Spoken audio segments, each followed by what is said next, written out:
আসসালামু আলাইকুম প্রিয় ভিউয়ার্স, আশা করি সবাই ভালো আছেন। তো আজকে আমরা মূলত এই ভিডিওতে শিখব একটা নতুন অটো প্লেন মেশিন। যারা কিনবেন বা প্লেন মেশিন কেনার ইচ্ছুক তারা মূলত এই ভিডিওটা দেখলে অনেক উপকারিত হবেন, যেহেতু এই ভিডিওতে আপনাদেরকে দেখিয়ে দেবো কীভাবে প্লেন মেশিনে সুতা গাঁথতে হয় এবং চালাতে হয় এবং কেস কিভাবে লাগাতে হয়, কিভাবে সুতা ভরতে হয়, এ টু জেড এই ভিডিওর মাধ্যমে শেয়ার করব। তো পুরো ভিডিওটা দেখার অনুরোধ রইল, কেউ ভিডিওটা মিস করবেন না।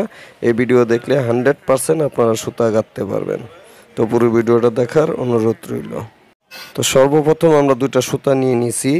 নেওয়ার পরে প্রথম সুতাটা আমরা নিডিলে গাঁথবো। সেক্ষেত্রে আমরা অবশ্যই স্ট্যান্ডের উপরে যে দুইটা হুক থাকে সেই হুকের ভিতরে দিয়ে সুতাটা নিয়ে আসলাম। আসার পরে এখানে আবার একটা সুতা গাঁথার একটা হুক আছে, হুকের ভিতর দিয়ে আবার প্যাঁচ দিয়ে নেবেন।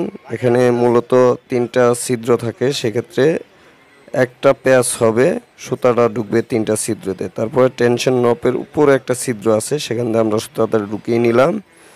এবার নিচে আরেকটা ছিদ্র আছে টেনশন নপের, সেখান দিয়ে আমরা সুতাটা ঢুকিয়ে নিব। পুরো ভিডিওটা অবশ্যই মনোযোগ সহকারে দেখবেন, দেখলে অবশ্যই আপনারা প্রপারলিভাবে সুতা গাঁথাটা শিখতে পারবেন। তো আমরা হুকের ভিতর দিয়ে সুতাটা ঢুকিয়ে নিয়ে এবার নপের উপরে দিয়ে সুতাটা ঢুকিয়ে নিলাম, যেটাকে আমরা টেনশন নব বলে থাকি। এখন তারপর আরেকটা হুক আছে টেনশন নপের নিচেই, যেগুলো অটো মেশিন মূলত সেগুলো এই সিস্টেম থাকে। আবার বাংলা ম্যানুয়াল মেশিনের সিস্টেমগুলো একটু অন্যরকম ভিন্ন হয়ে থাকে, কিন্তু সুতা গাঁথার সিস্টেমটা মূলত একই রকম হয়ে থাকে। তো এখানে আরেকটা হুক আছে, হুকের ভিতরে দিয়ে সুতাটা দিয়ে দিলাম। এবার পুরাটাই টেনশন নপের উপরে দিয়ে এনে স্প্রিংয়ের উপরে সুতাটা করতে হবে, যাতে স্প্রিংটা সুতার উপরে বাড়ি খেয়ে থাকে। তো এরপরে ওই হুকের উপর দিয়ে নিয়ে আসলাম। আনার পরে উপরে চেক লিভার, যেটাকে আমরা বলে থাকি, চেক লিভারের ভিতর দিয়ে সুতাটা ঢুকিয়ে দিবেন।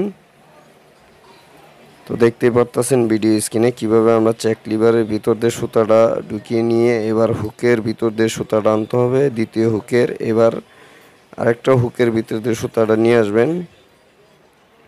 আনার পরে এটা আপাতত এভাবে নিডল বারের যে হুকটা আছে সেখান দিয়ে আবার সুতাটা ঢুকিয়ে নেবেন। নেওয়ার পরে এবার আমরা ববিনের সুতাটা গাঁথবো, সেক্ষেত্রে অবশ্যই হুকের ভিতরে সুতাটা নিয়ে আসবেন। যারা এখনও চ্যানেলটি সাবস্ক্রাইব করেননি অবশ্যই চ্যানেলটি সাবস্ক্রাইব করে দিবেন।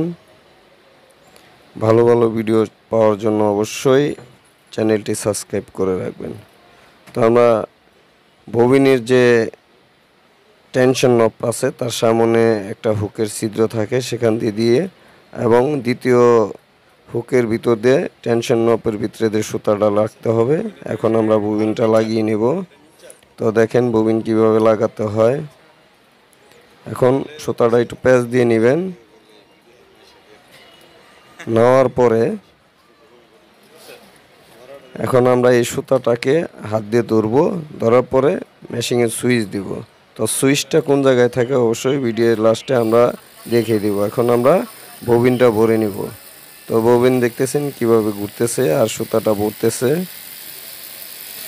অবশ্যই পুরো ভিডিওটা মনোযোগ সহকারে দেখবেন, আর ভিডিও ভালো লাগলে অবশ্যই একটা লাইক করবেন এবং যদি নতুন হয়ে থাকেন আমার চ্যানেলে অবশ্যই চ্যানেলটি সাবস্ক্রাইব করে দিবেন। তো আমার ববিন ভরা শেষ। তখন আমরা ববিনের ভিতরে কিভাবে সুতাটা গাঁথতে হয় বা ববিন কিভাবে লাগাতে হয় এটা অবশ্যই ভিডিও স্ক্রিনে আপনারা লক্ষ্য করেন। তো দেখেন ববিনটা আমরা উপরে ভিতর দিয়ে ঢুকিয়ে নিলাম কেসের। এবার এখান দিয়ে পাত্তির দিকে একটা